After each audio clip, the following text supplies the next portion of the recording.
Varicocele और infertility इन दोनों समस्याओं का आपस में क्या रिलेशन है? इस टॉपिक पर आज हम डिटेल में डिस्कशन करेंगे क्योंकि ये टॉपिक बहुत इंपॉर्टेंट है, स्पेशली यंग मेल्स में। मैंने देखा है कि मेरे पुरानी वीडियोस पर और उस पर जो कमेंट्स आती हैं, सबसे कॉमन कंसर्न और ओपीडी में भी जो पेशेंट्स वेरिकोसील के मेरे पास आते हैं, ये सवाल उनके दिमाग में घूमता रहता है कि कहीं वो इनफर्टाइल तो नहीं हो गए हैं बिकॉज ऑफ वेरिकोसील। देखिए, वेरिकोसील मतलब टेस्टिस के ऊपर पेम्पनीफॉर्म प्लेक्सस का एब्नॉर्मल डायलेटेशन। ये इनफर्टाइल पेशेंट्स में ज्यादा देखा जाता है। इसका मतलब ये नहीं होता है कि वेरिकोसील है तो इनफर्टिलिटी जरूर होगी। एक एग्जांपल और देता हूं, उसे समझाता हूं। मैं कहूं कि ऑल मैंगोज आर फ्रूट, तो इसका मतलब ये नहीं हुआ कि सारे फ्रूट्स मैंगोज होते हैं। सेब भी तो फ्रूट्स होते हैं, केला भी फ्रूट होता है। So varicocele is not equal to infertility. Varicocele एक कॉमन प्रॉब्लम है जो 5 to 20% पॉपुलेशन में दिखाई देती है। प्राइमरी इनफर्टाइल पेशेंट्स में 20% पेशेंट्स में वेरिकोसील होता है।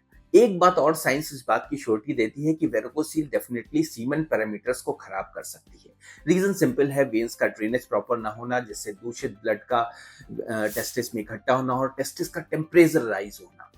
देखिए, इसके बावजूद मोस्ट ऑफ द मेन जिनको वेरिकोसील है बच्चे पैदा कर सकते हैं। और ये एक बात साइंस क्लियर करती है कि वेरिकोसील को अगर ट्रीट किया जाए तो सीमन पैरामीटर्स इंप्रूव होते हैं और चांसेस ऑफ प्रेगनेंसी इंप्रूव होती है। इनफर्टिलिटी में 50% कॉज मेल फैक्टर्स की वजह से होता है और 50% फीमेल फैक्टर्स की वजह से।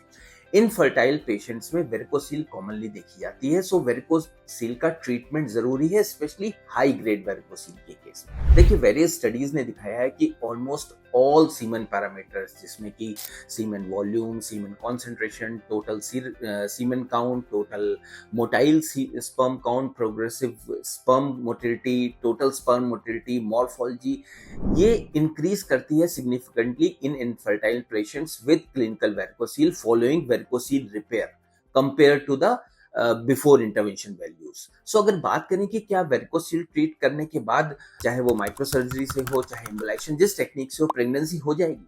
तो देखिए, वेरिकोसील और टेस्टिकुलर डिस्फंक्शन काफी केसेस में कोएग्जिस्ट करता है, साथ में हो सकता है। ऐसे केसेस में सीमन पैरामीटर्स इंप्रूव होने के बाद भी जरूरी नहीं है कि प्रेगनेंसी हो और शायद टेस्टिकुलर स्पर्म एक्सट्रैक्शन टेक्निक की जरूरत पड़े। बट डेफिनेटली मेरी राय होगी कि जिस चीज को हम करेक्ट कर सकते हैं, मतलब वेरिकोसील को ट्रीट करके एटलीस्ट सीमन की क्वालिटी को इंप्रूव करके एक ट्रायल ले सकते हैं। अब नेक्स्ट बात आती है कि क्या वेरिकोसील इम्बलाइजेशन और माइक्रो सर्जरी दोनों में सीमन पैरामीटर्स का इंप्रूवमेंट बराबर होता है कि नहीं, दोनों इक्विवेलेंट है कि नहीं? तो देखिए, ये 2021 का एक रिव्यू आर्टिकल जो बहुत सारी रिसर्च स्टडीज का सार है। इस स्टडी में क्लियरली बताया गया है कि इम्बलाइजेशन के बाद सीमन कॉन्सेंट्रेशन, सीमन मोटिलिटी में सिग्निफिकेंट इंप्रूवमेंट मिलता है। इस स्टडी ने यह भी निष्कर्ष निकाला कि सीमन पैरामीटर्स में इंप्रूवमेंट चाहे वो सर्जरी से या इम्बलाइजेशन से, दोनों में बराबर है। मैंने इस बात को इस आर्टिकल में हाईलाइट भी कर दिया है, आप इसको वीडियो पॉज करके देख भी सकते हैं। अब ये आप पे डिपेंड करता है कि आप किस ऑप्शन को प्रेफर करते हैं। सर्जरी जिसमें चीरा लगाकर एनेस्थीसिया में प्रोसीजर करवा रहे हैं, 1 हफ्ते की काम से छुट्टी, या फिर एक मिनिमली इन्वेजिव प्रोसीजर इम्बलाइजेशन जिसमें कोई चीरा या एनेस्थीसिया नहीं, पेशेंट अगले दिन काम पर वापस। अगर आप जानना चाहते हैं कि वेरिकोसील प्रोसीजर किया कैसे जाता है तो मेरे वेरिकोसील के लाइव केस वीडियो को जरूर देखिए, जिसका लिंक मैं डिस्क्रिप्शन में दे रहा हूँ। कैसे 10 मिनट में वेरिकोसील को बिना सर्जरी करके आसानी से ट्रीट किया जा सकता है। वेरिकोसील और इनफर्टिलिटी के रिलेशन पे आपका कोई और सवाल हो, कोई क्वेरी हो, तो मुझे कमेंट सेक्शन में लिखिए, मैं हर एक सवाल का जवाब दूंगा। धन्यवाद।